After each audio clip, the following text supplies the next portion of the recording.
పిల్లలందరికీ ఆశీస్సులు. రాజనేని గోరుముద్ద అనే కార్యక్రమం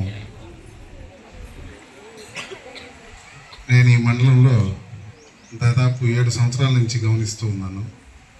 సార్ వాళ్ళు ఒక మంచి మనసుతో ముందుకొచ్చి జరిగేటటువంటి, బహుశా రాష్ట్రంలోనే ఇది ఒక గొప్ప కార్యక్రమం, రాష్ట్రంలోనే. ఎందుకంటే ఒక మండలంలో ఎక్కడో ఒక మారుమూల చదువుకున్నటువంటి ఒక చిన్న కుగ్రామంలో చదువుకున్న వ్యక్తి విశ్వవ్యాప్తంగా ఎదిగి మనసును అంతకంటే ఇంకా గొప్ప మనసు చేసుకొని పేద పిల్లల కోసం, తనలాగే బాధలు పడే పేద పిల్లలు తనకంటే ఇంకా గొప్పగా ఎదగాలి అనేటటువంటి ఒక గొప్ప మనసు, దానం చేయడం అనేది చాలా సింపుల్, కానీ దాన్ని ఒక మంచి పనికి వినియోగించి చేయడం అనేది చాలా గొప్ప విషయం. అది అందరి వల్ల కూడా సాధ్యమేది కాదు. ఎందుకంటే జోబీలో ఉంటే ఇస్తాం, లేకుంటే లేదు. కానీ దాని తర్వాత పర్యవసానం గురించి ఆలోచించాం. ఇక్కడ నాటబడే ఈ మొక్కలన్నీ రేపు ఫలవంతమై ఇటువంటి రాజనేని గోరుముద్ద కార్యక్రమాలు ఇంక ఎన్ని జరగబోతాయో అనేది నా మనసు ఇప్పుడే ఊహిస్తుంది. భవిష్యత్తులో ఎంతమంది ఇటువంటి శ్రీనివాసులు సార్లు ఎంతమంది తయారవుతారో అనేది నాకు ఇక్కడే ఒక మార్గం కనిపిస్తుంది. ఇది ఒక మంచి మార్గం, దానం చేయడంలో కూడా ఒక గొప్ప మార్గం అన్నమాట. ఇటువంటి ఒక గొప్ప కార్యక్రమాన్ని మన మండలంలో ప్రారంభించి జిల్లాకంతటికి ఒక స్ఫూర్తిదాయకంగా నిలిచి, ఎందుకంటే మొదటి కార్యక్రమం దగ్గర నుంచి కూడా సార్ వాళ్ళతో నేను ఈ కార్యక్రమంలో ప్రయాణం చేస్తున్నాను. సార్ కంటూ ఒక ప్రత్యేకమైన బృందం ఉంది దీనంతా చూడడానికి.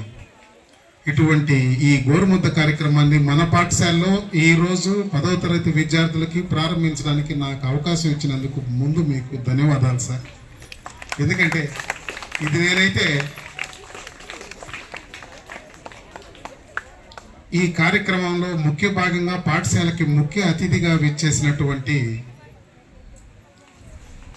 రాజనేని శ్రీనివాసులు గారికి, అలాగే మేడం గారికి, అలాగే రామానాయుడు గారికి, వాళ్ళ బ్రదర్ రామానాయుడు గారికి, మా మిత్రులు హమీద్ సార్కి, మా పాఠశాల చైర్మన్ అంకారావు గారికి, ఎన్ఆర్పల్లి జెడ్పీ హై స్కూల్ ప్రధానోపాధ్యాయులు మేడం గారికి, తర్వాత Kadivedu ZP high school head master Srinivasulu గారికి. సార్ ఏంటంటే ఇక్కడ స్టూడెంటు, ఇక్కడే టీచరు, తర్వాత ఇక్కడి నుంచి వెళ్ళి మళ్ళీ ప్రధాన ఉపాధ్యాయుడికి ఈరోజు ఈ పాఠశాలకు వచ్చున్నారు. అదేవిధంగా ఈ కార్యక్రమానికి ఒక విధంగా ఉపాధ్యాయ వర్గం నుంచి ఒక మూలమైనటువంటి బ్రజేందర్ రెడ్డి గారికి, వేదిక కింద ఉన్నటువంటి బాబు గారికి, తర్వాత సార్తో మెలిగేటటువంటి ఒక ప్రత్యేకమైన బృందం ఉన్నారు అక్కడ. పేరు పేరున అందరికీ స్వాగతం పలుకుతున్నాం. అలాగే మా టీచర్లకి అందరికీ నమస్కారం. పిల్లలందరికీ మరొక మారు ఆశీస్సులమ్మా. సార్, ఈరోజు మీరు ఈ వేదిక ఇవ్వడం నిజంగానే నాకు చాలా సంతోషంగా ఉంది. అసలు మీరు ముందు మా ఇంటికి వచ్చి, నేను మా బడి కాదు సార్, మా ఇంటికి వచ్చి మా పిల్లలతో మీరు గడిపి, ఎందుకంటే మీ పాద స్పర్శకే ఈ నేల ఎక్కడన్నా పులకించి ఆ పిల్లలకి అది కానీ ఎక్కడన్నా కానీ సోకితే ఆ పిల్లల్లో ఒక మంచి మార్పు వస్తుంది. ఎందుకంటే గొప్ప వ్యక్తులు సంచరించేటప్పుడు వాళ్ళ యొక్క పాదస్థం ఉంటుంది అంటారు అన్నమాట. అటువంటి మీరు రావడం నేనైతే చాలా అదృష్టంగా భావిస్తున్నాను. నేను బాధపడ్డాను సార్. 7 సంవత్సరాల నుంచి మీ దగ్గర నుంచి ఒక వాగ్దానం వింటున్నాను, ఈ పిల్లలకు కానీ జిల్లా ఫస్ట్ వస్తే నేను ₹1,00,000 ఇస్తాను అని. బ్రజేందర్ రెడ్డి సార్ వాళ్ళు నాతో ప్రస్తావించినప్పుడు నేను కొద్దిగా సిగ్గుపడ్డా. నేను సార్ ఏమో ఇస్తానని డబ్బులు చేత్తో పట్టుకోండరు, మనమేమో తీసుకోలేకున్నాము.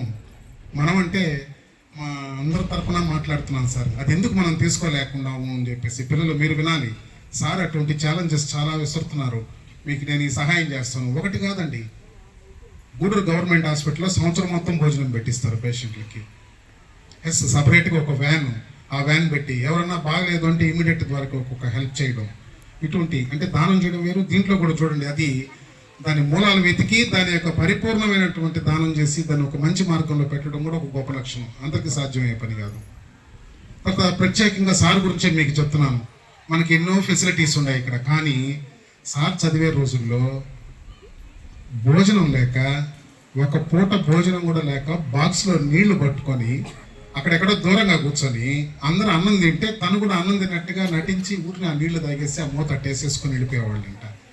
ఈ మాట విన్నప్పుడు చాలా బాధ కలిగింది. అటువంటి దగ్గర నుంచి వచ్చినటువంటి ఒక ఫైర్ ఈరోజు చూసారా, దావానంలా వ్యాపించి ఆ ఎడ్యుకేషన్ అనేది ఎంత దూరం తీసుకెళ్ళిందో చూడండి. సార్ని ఎంత దూరం తీసుకెళ్ళిందో చూడండి. మనకి ఎన్నో వస్తువులు మన తల్లిదండ్రులు కల్పిస్తున్నారు.